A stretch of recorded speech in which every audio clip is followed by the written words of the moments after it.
I went to Japan in 1957 to try to supplement the document by an understanding between the Japanese government and the Australian government that a certain spirit had to be observed, a spirit of endeavouring to conduct our trade so that it helped each party and didn't harm either party. And at the same time I had wide opportunities in Japan in 1957 to meet in various industrial cities, chambers of commerce and chambers of manufacturers and individual great interests, to point out that a successful basis of trade with Australia would need to involve a constant consciousness on the part of Japanese industry that its operations shouldn't harm Australian industry.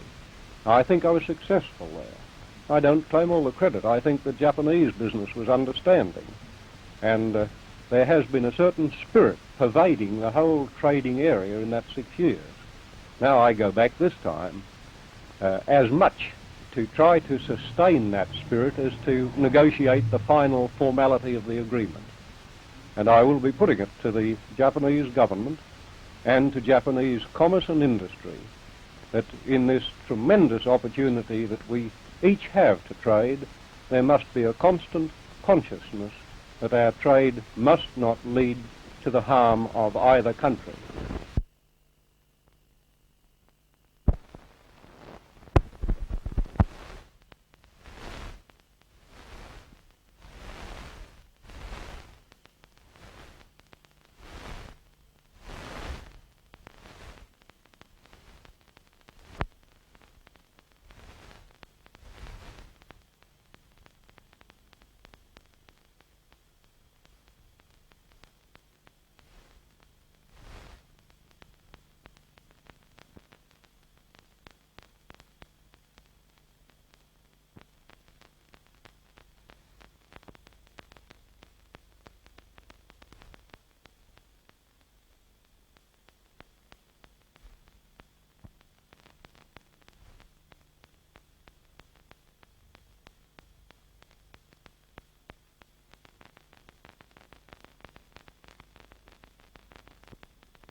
Mr. Ahrens, what's the reason for your visit to Newcastle today?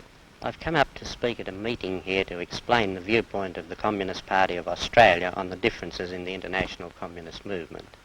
This meeting is to be held? In the party rooms in Hunter Street. Tonight, is it? Tonight. Do you really think there's a lot of interest in this, Mr. Ahrens? Are there many people interested in this here?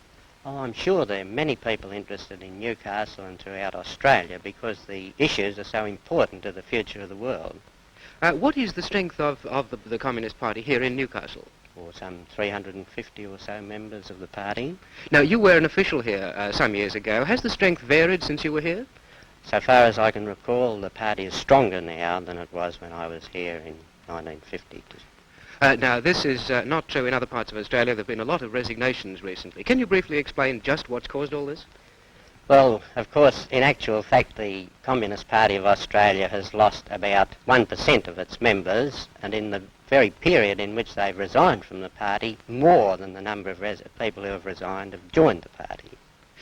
This business of the ideological differences, we assume that Mr. Sharkey is in Moscow now discussing this. He went over a few weeks ago, didn't he? Well, actually, Mr. Sharkey's visit was planned long before the meeting between the Communist parties of China and the Soviet Union was arranged. He had a heart attack. He went to the Soviet Union for his health and for a rest. No doubt he will be discussing this while he's there, though. Oh, I'm sure that he'll discuss questions with the Communist Party of the Soviet Union and other communist parties while he's in Moscow.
Our needs are extremely urgent. 12 months ago, for example, a patient was admitted suffering from severe multiple injuries, partial amputation of one leg, crush injuries of the chest, crush injuries of the head and one shoulder. We had at the time, doing a routine inspection of our hospital, an inspector from the Hospital Commission. He helped me and the staff carry that patient into the operating theatre, where I, alone, without the help of any other doctor, had to deal with him as best as I could. His chest injuries were such to cause grave concern. A quick telephone call to the registrar at Royal North Shore Hospital was made, and I was informed by him that without an X-ray he could not even begin to advise me. Fortunately, in that instance, the patient survived. When it was over, I went and saw the inspector and said, "Are you still going to tell me we cannot have this X-ray unit?" His answer was, "We would not put £3,000 into a place like Collarenebray. If you want the machine, go to the graziers and ask them for the money for it." What do you hope to achieve by visiting Newcastle? Our local member, Mr. Renshaw, has tried many times to present our case to the Hospital Commission and to the Minister of Health. We know that the expert bodies appointed by the government, namely the State X-ray Committee and the Department of Public Works, recommended a suitable unit for us. Somebody, or some people, stopped this recommendation and the machine was not granted. Repeated representations by Mr. Renshaw once again failed to produce the urgently required equipment. Mr. Dowling heard of our problems through the opal miners at Lightning Ridge. When informed of the facts of the case, he decided that this was a matter worth fighting for, and it's for his help and his assistance that we are here today.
whilst Council is very anxious that the training wall should be constructed and the area behind them reclaimed, this proposal is of no financial or other material benefit to Council.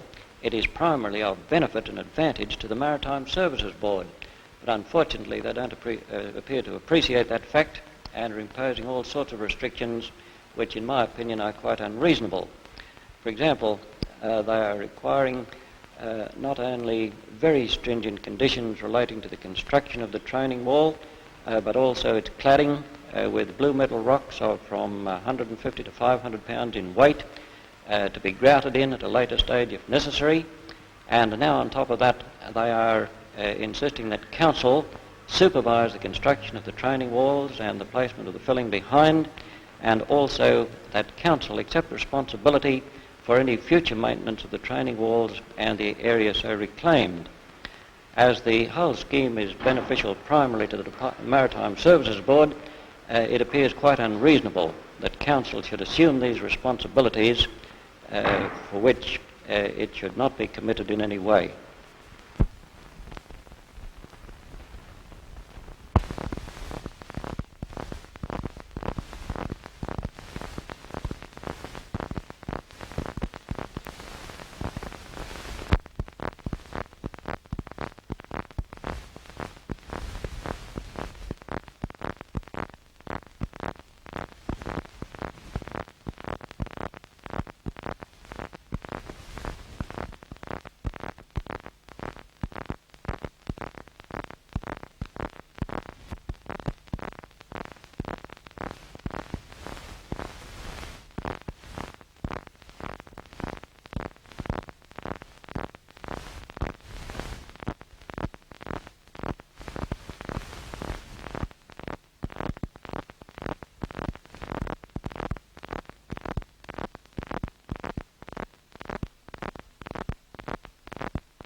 we have two main objections to this proposal. The first is that it's part of a whole civic centre development. It makes this development piecemeal. The second worry we have about it is that the proposal is based on a suggestion coming from a private commercial interest who will affect the planning of a building for civic purposes. If the Institute has an objection, it must also have a suggestion of its own. Yes, we haven't made a positive proposal which will solve the problem of the civic centre. We have simply suggested that a competition on a nationwide basis be held in order to come up with the best idea for our civic centre. This competition would take some time to organise, I imagine. Yes, it certainly would. It would take the best part of 6 months, I would say. And this must delay a start on the project. Do you think this delay is justified? Yes, because whatever we do now is going to be with us for many, many years.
Visiting the BHP in Newcastle today has been the Minister for Housing in New South Wales, the Honourable Mr A. Lander.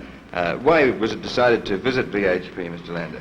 Well, my colleagues and I were very impressed by the invitation extended to us by our Newcastle colleague, Mr Greaves, and his other friends in Newcastle, his other parliamentary friends, that we thought we should see such an important industry as BHP undoubtedly is from an Australian viewpoint.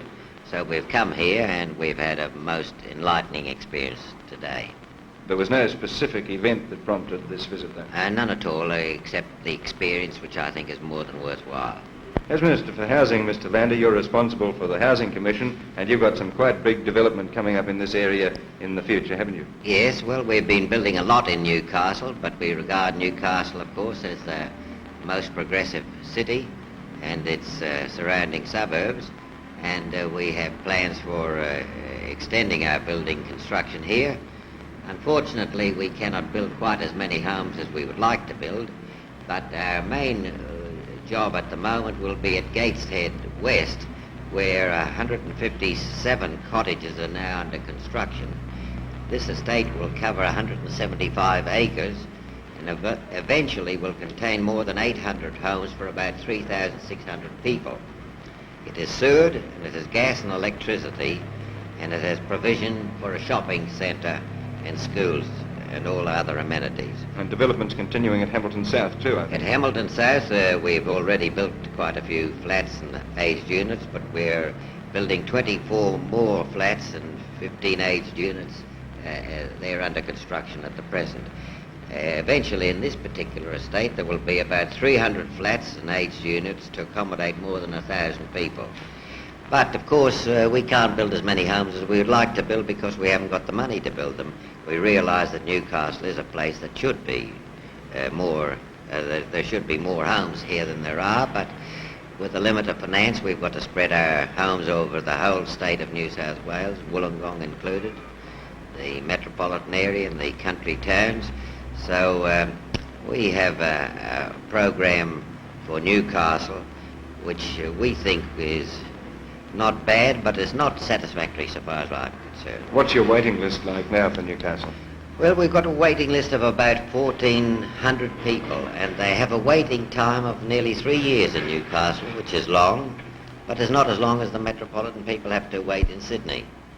But you can rest assured that if Mr Holt gives me any extra money, I will see that more homes are built in Newcastle. Well, the budget introduced last night provides for £97 million from federal funds and also allows the banks to lend up to 35% of their accumulated funds towards housing. What effect do you think this is going to have, firstly on housing generally and second on the Housing Commission's operations? Well, that sounds very nice and very big, but it's only the same as last year. There's a little bit more, very little. I'm impressed a bit by this that's extra 5% that the savings banks can lend. And if they really lend it for housing, it will make some contribution, but it's like a drop of water in the ocean. At the same time in the budget, Mr Holt talked about more immigrants for Australia. Well, we know we need more immigrants, but it's no good bringing them here and letting them go back to England or Europe because they can't get a home, and that's the main reason why they go back. I was there in Europe and in England last year, and my inquiries convinced me that the chief reason why so many return, even the Dutch immigrants, and they want to immigrate badly, but the reason they return is they can't wait for a home. So the Commonwealth Government has a special duty, and so do the banks, and so do the insurance companies, to make all the money available that can be made available to put up houses which will absorb a lot of the unemployed that we have today. Now, Mr Lander, the Housing Commission in New South Wales is doing quite a lot in the way of accommodating elderly people in units for the aged. And you still can't obtain a federal subsidy for these, I believe. Indeed, sir, I'd like to say that I'm most proud of the work that we do for the elderly people. I get a lot of personal satisfaction out of that. But I regret to say that the only money I've got to build homes for the old people is out of poker machine tax. The Commonwealth will not give one penny piece towards that very worthy objective. And yet it'll give it to a charitable organisation. It'll give a £2 for a pound subsidy. Well, every state minister, that's irrespective of any politics at all, men like Sir Thomas Playford, the Victorian minister, and all other ministers, have said to the Commonwealth, please give us the same £2 for one and we will treble the number of places we have for the old people. But so far we've talked in vain. Now, Mr. Lander, what about the Housing Commission scheme for having people purchase Housing Commission homes? I understand you're endeavouring to sell 80% of all new homes built. Is this correct? Well, we don't keep rigidly to that figure, but I could advise. I've been a lawyer for many years, and I can tell you that my advice to any young person is to buy a home because they're getting a great asset. It's better than money in the savings bank or anywhere else. To me, they're doing something that's creating an asset for themselves and their children. And it's such a low deposit that it's the lowest deposit that one can get anywhere, £50, spread over 45 years. So I do encourage young people to buy homes where they can. But aren't people a little bit wary of buying homes in Housing Commission areas, partially because the monotony in design of many of the homes? Well, they're very silly if they've got that prejudice. I mean, there's not a monotony. It may appear so because there are a lot of homes in a particular area. But actually, there are nearly 20 different designs in any estate of the Housing Commission. And a man's home is what he himself makes it. If he beautifies his garden and looks after his home with painting a bit of it now and then, and he can enlarge it, he can make that home worth much more money than he's ever paid for it. And it's a great asset, and I would recommend every young person to buy his home. Thank you, then. Our guest this evening has been the Minister for Housing in New South Wales, the Honourable Mr. A. Lander.